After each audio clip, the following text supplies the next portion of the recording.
Telugu cinema ఇండస్ట్రీలో తన అందాలతో అభినయంతో హీరోలతో సమానంగా స్టెప్స్ వేస్తూ ప్రేక్షకుల చేత ముద్దుగా మిల్కీ బ్యూటీ అని పిలిపించుకున్న హీరోయిన్ తమన్నా. హ్యాపీ డేస్ సినిమాతో మంచి పేరు తెచ్చుకొని ఆ తర్వాత వరుసగా అందరు టాప్ హీరోస్ తో నటించి ఆ తర్వాత తమిళ, హిందీ సినిమాలతో తమన్నా బిజీ హీరోయిన్ అయిపోయింది. అయితే తమన్నాకు అందంతో పాటు బాయ్ ఫ్రెండ్స్, బ్రేకప్స్ కూడా ఎక్కువే. విరాట్ కోహ్లీ, కార్తీ, విజయ్ వర్మ లాంటి వారు ఈ లిస్ట్ లో ఉన్నారు. అయితే తక్కువ టైంలో స్టార్ హీరోయిన్ అయిపోయిన తమన్నా ఐటమ్ డాన్సర్ గా ఎందుకు మారింది? అవకాశాల కోసమే తమన్నా ఆ ప్రొడ్యూసర్ తో అఫైర్ పెట్టుకుందా? క్రిప్టో కరెన్సీ పేరుతో తమన్నా జనాలను మోసం చేసిందా? బాలీవుడ్ సినిమాల కోసం ఆ స్టార్ డైరెక్టర్ తో అఫైర్ నడిపిందా? అన్ని కోట్ల ఆస్తులను తమన్నా ఎలా సంపాదించింది? విజయ్ వర్మతో పెళ్లి వరకు వెళ్లిన తమన్నా ఎందుకు బ్రేకప్ చెప్పింది? నెక్స్ట్ పెళ్లి చేసుకోబోయే అతని బ్యాక్గ్రౌండ్ ఏంటి అనే విషయాలను ఈ వీడియోలో తెలుసుకుందాం. వీడియోని ఎక్కడా స్కిప్ చేయకుండా చివరి వరకు చూడండి. अरे मैडम एक बार में बोल दो ना क्या चाहिए, साथ में कॉन्डोम का डब्बा। Tamannaah Bhatia alias Milky beauty Tamannaah. ఈమె 1989 డిసెంబర్ 21న మహారాష్ట్రలోని ముంబైలో జన్మించింది. తండ్రి సంతోష్ భాటియా, తల్లి రజనీ భాటియా. ఈమెకి ఆనంద్ భాటియా అనే అన్న కూడా ఉన్నాడు. ఇక ఈమె తండ్రి ఒక జ్యువెలరీ షాప్ లో పని చేస్తే తల్లి కూడా ఒక ప్రైవేట్ కంపెనీలో పనిచేసేది. తమన్నా తన స్కూలింగ్ ని ముంబైలోని మనజ్జీ కపూర్ ఎడ్యుకేషనల్ ట్రస్ట్ లో చదివింది. చదువులో చురుగ్గా ఉన్న తమన్నాకి చిన్నప్పటి నుండి డాన్స్ మీద ఇంట్రెస్ట్ ఉన్న కారణంగా డాన్స్ ట్రైనింగ్ ని తీసుకుంటూ స్కూల్ ప్రోగ్రామ్స్ లో పార్టిసిపేట్ చేస్తుండేది. దాంతో అందరూ అచ్చం శ్రీదేవి లాగే డాన్స్ చేస్తున్నావని తమన్నను పొగిడేవారు. ఇక ఇదే విషయంపై తన తల్లిదండ్రులతో మాట్లాడి పృథ్వీరాజ్ యాక్టింగ్ థియేటర్ లో జాయిన్ అయింది. అలా అక్కడ యాక్టింగ్ కోర్స్ చేస్తుండగా తమన్నాకి మంచి కాంటాక్ట్స్ పెరిగాయి. ఇక వారందరూ ముందుగా మోడలింగ్ లో ట్రై చేయమని, దాని వల్ల ఈజీగా సినిమాలో ఛాన్సులు వస్తాయని చెప్పడంతో తమన్నా ఒక మోడల్ ఏజెన్సీలో జాయిన్ అయింది. ఇక అలా ఒక వైపు కొన్ని ప్రొడక్ట్స్ కి మోడల్ గా చేస్తున్న తమన్నాకు 17 ఏళ్ల వయసులోనే ఛాన్సా రోషన్ చహారా అనే మూవీలో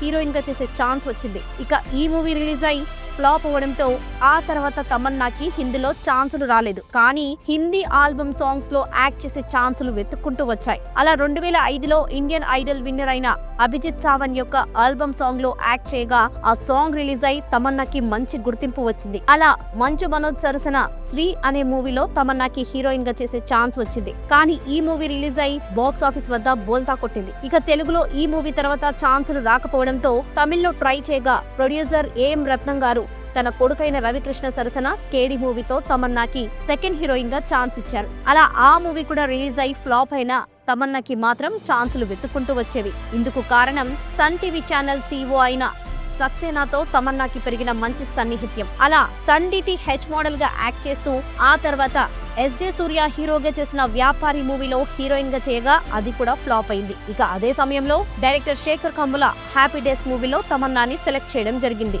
ఇక ఈ మూవీ షూటింగ్ జరిగినప్పుడే డైరెక్టర్ శంకర్ ప్రొడ్యూస్ చేసిన కల్లూరి మూవీలోనూ తమన్నాని అవకాశం రాగా తమన్నా ఒకే టైంలో ఆ 2 మూవీ షూటింగ్స్ ని కంప్లీట్ చేసి అటు తెలుగులో ఇటు తమిళ్లోనూ సూపర్ హిట్ సాధించింది. దీంతో తెలుగు, తమిళ్లోనూ తమన్నాకి మంచి గుర్తింపు వచ్చి ఛాన్సులు వెతుక్కుంటూ వచ్చాయి. ఇక అలా సన్ పిక్చర్ బ్యానర్ లోనే పడి కాదవన్, అయాన్, కండెన్ కాదలే, సురా, తిలాలంగండి అనే మూవీస్ ని చేస్తూ స్టార్ హీరోయిన్ గా ఎదిగింది.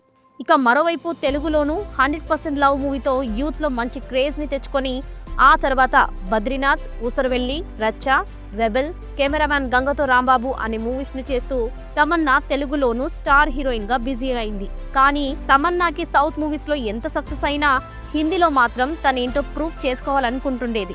దీంతో బాలీవుడ్ లో ట్రై చేయగా లేడీస్ మ్యాన్ అయిన డైరెక్టర్ సాజిద్ ఖాన్ హిమ్మత్వాలా అనే మూవీలో అజయ్ దేవగన్ సరసన తమన్నాకి హీరోయిన్ గా ఛాన్స్ ఇచ్చాడు. అలా ఈ మూవీ షూటింగ్ జరిగే సమయంలో వీరిద్దరూ చెట్టా పట్టాలు వేసుకుంటూ వెకేషన్స్, పార్టీస్, ఫంక్షన్స్ అని వెళ్లడంతో తమన్నా సాజిద్ ఖాన్ సీరియస్ రిలేషన్ లో ఉన్నారని అందరూ అనుకున్నారు. అందుకు తోడు సాజిద్ తన నెక్స్ట్ మూవీ అయిన హన్షేకల్ ఎంటర్టైన్మెంట్స్ లో కూడా తమన్నానే హీరోయిన్ గా ఫిక్స్ చేయడంతో వీరిద్దరి గురించి మీడియాలో తరచూ హల్చల్ అయ్యేది. ఇక వీరు చేసిన ఆ 3 movies back to back release అయి ఫ్లాప్ అవడంతో సాజిద్ కి ఆ తర్వాత డైరెక్షన్ ఛాన్సులు రాకపోయేసరికి కొద్ది రోజులకే తమన్నా అతనితో ఉన్న రిలేషన్ కి ఫుల్ స్టాప్ పెట్టేసి తన దృష్టిని సౌత్ మూవీస్ వైపు పల్లించింది. ఇదిలా ఉంటే తమన్నా హీరో కార్తీతో కలిసి ఆవారా అనే మూవీని చేసేటప్పుడు వీరిద్దరికి మంచి పరిచయం పెరిగి డేట్ చేయడం మొదలు పెట్టారు. ఆ తర్వాత సిరుత్తై అనే మరో మూవీలో కలిసి చేయడం, తమన్నాకి చెన్నైలో కార్తీ ఒక ఫ్లాట్ ని గిఫ్ట్ గా ఇవ్వడంతో వీరిద్దరూ ఒకే ఫ్లాట్ లో లివింగ్ టుగెదర్ ఉంటున్నారని మీడియాలో కోడై కూసింది. ఇక వీరిద్దరి విషయం మీడియా ద్వారా కార్తీ తండ్రి శివకుమార్ కి తెలిసి పెద్ద కొడుకు సూర్యలాగా ఎక్కడ మళ్ళీ హీరోయిన్ ని పెళ్లి చేసుకుంటాడో అని కార్తీ వార్నింగ్ ఇచ్చి గతంలో తమన్నాకి సన్ టీవీ సీఈఓతో ఉన్న క్లోజ్నెస్ గురించి చెబుతూ తన మేనకోడలైన రజనీ అనే అమ్మాయిని పెళ్లి చేసుకోవాలని కరాఖండిగా చెప్పడంతో చిన్నప్పటి నుండి తండ్రి అంటే చాలా భయమున్న కార్తీ తన తండ్రిని ఎదిరించలేక తమన్నాకి బ్రేకప్ చెప్పేశాడు. అలా కార్తీ 2011లో మరదలైన రజనీని పెళ్లి చేసుకున్నాడు. ఆ తర్వాత తమన్నా కార్తీని మర్చిపోయి ఒకవైపు అడ్వర్టైజ్మెంట్స్ లోను మరోవైపు సినిమాలో యాక్ట్ చేస్తూ బిజీగా ఉండేది.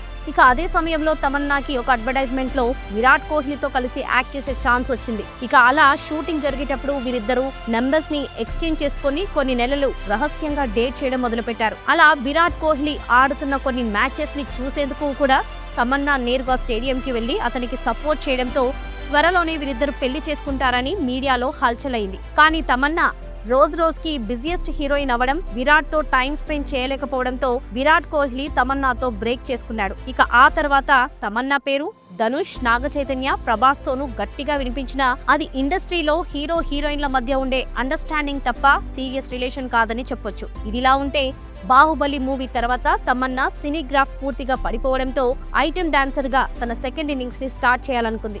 అలా జై లవకుశ నుండి ఐటెం డాన్సర్ గా చేస్తూ సరిలేరు నీకెవరు, గని, జైలర్, స్త్రీ 2 అనే మూవీలో చేస్తూ బిజియెస్ట్ డాన్సర్ గా మారి మధ్యలో కొన్ని మీడియం బడ్జెట్ మూవీస్ లో కూడా యాక్ట్ చేస్తుండేది. ఇదిలా ఉంటే లస్ట్ స్టోరీస్ 2 అనే అంథాలజీ మూవీ చేసేటప్పుడు అందులో ఒక సీక్వెన్స్ లో తమన్నా విజయ్ వర్మతో యాక్ట్ చేయడం జరిగింది. ఇక విజయ్ వర్మ తెలుగు అబ్బాయి అయినప్పటికీ నాని నటించిన ఎంసీఏ మూవీ తర్వాత తెలుగులో ఎక్కడా యాక్ట్ చేయలేదు. కానీ హిందీలో ఎక్కువగా బి గ్రేడ్ వెబ్ సిరీస్లు, మూవీస్ ద్వారా చాలా ఫేమస్ అయ్యాడు. ఇక ఆ మూవీ జరిగేటప్పుడు తమన్నాకి విజయ్ వర్మకి మంచి పరిచయం పెరిగి వీరిద్దరూ సీక్రెట్ గా డేట్ చేయడం మొదలు పెట్టారు. కానీ ఈ న్యూస్ ని ఎవరు అంతలా సీరియస్ గా తీసుకోలేదు. ఇందుకు కారణం స్టార్ హీరోయిన్ అయిన తమన్నా అప్కమింగ్ యాక్టర్ అయిన విజయ్ వర్మతో డేట్ చేయడం ఏంటి అని లైట్ తీసుకున్న 2023 న్యూ ఇయర్ రోజున వీరిద్దరూ కలిసి గోవాలో సెలబ్రేట్ చేసుకుంటూ హగ్స్ అండ్ కిస్సెస్ పెట్టుకుంటున్న పిక్స్ ని సోషల్ మీడియాలో షేర్ చేయడంతో అందరూ ఒక్కసారిగా షాక్ కి గురయ్యారు. అంతేకాకుండా వీరిద్దరూ ఒకే ఇంట్లో లివింగ్ టుగెదర్ లో ఉంటూ తమ రిలేషన్ ని కూడా అఫీషియల్ చేశారు. దీంతో వీరిద్దరూ త్వరలోనే పెళ్లి చేసుకుని ఒకటవబోతున్నట్లు అందరూ అనుకున్నారు. కానీ రీసెంట్ గానే తమన్నా, విజయ్ వర్మలు ఇద్దరు తమ సోషల్ మీడియాలో ఉన్న ఇద్దరి ఫోటోలను డిలీట్ చేసి ఒకరినొకరు అన్ఫాలో చేసుకున్నారు. దాంతో వీరిద్దరు విడిపోయారని, తమన్నా బ్రేకప్స్ లిస్ట్ లో విజయ్ వర్మ కూడా చేరిపోయాడని అందరూ అనుకుంటున్నారు. ఇదిలా ఉంటే తమన్నా తమిళనాడులోని కోయంబత్తూర్లో క్రిప్టో కరెన్సీ కంపెనీని ప్రమోట్ చేసిందని, జనాల డబ్బుతో అందులో ఇన్వెస్ట్ చేసేలా తను ప్రేరేపించిందని, అలా ఆ తర్వాత ఆ కంపెనీ 60 కోట్ల వసూలు చేసి ఎస్కేప్ అవ్వడంతో తమన్నాకి ఆ కంపెనీతో వాటా ఉందా అనే కోణంలో పోలీసులు విచారణ చేపట్టినట్లు అన్ని చోట్ల ఈ న్యూస్ వైరల్ అయింది. ఇక ఈ న్యూస్ హల్చల్ అవ్వడంతో ఈ వార్తలపై స్పందించిన తమన్నా తనకి క్రిప్టో కరెన్సీ స్కామ్ కి ఎటువంటి సంబంధం లేదని, ఇలాంటి తప్పుదోవ పట్టించే వార్తలు ప్రసారం చేయొద్దని, ఇదంతా తనని ఇరికించి తన పేరుని దెబ్బతీసే ప్రయత్నమని చెప్పడంతో ఈ వార్తలు అన్ని చోట్ల హల్చల్ అవుతున్నాయి. ఇప్పటి వరకు తమన్నా హీరోయిన్ గా, సపోర్టింగ్ ఆర్టిస్ట్ గా, ఐటెం డాన్సర్ గా 85 సినిమాలో యాక్ట్ చేయగా ఈమె నటనకు గాను ఒక సైమా అవార్డుతో పాటు 2 సంతోషం అవార్డ్స్ ని కూడా అందుకుంది. మీకు తమన్నా నటించిన సినిమాలో ఫేవరెట్ ఏదనేది కామెంట్ సెక్షన్ లో తప్పకుండా తెలియజేయండి.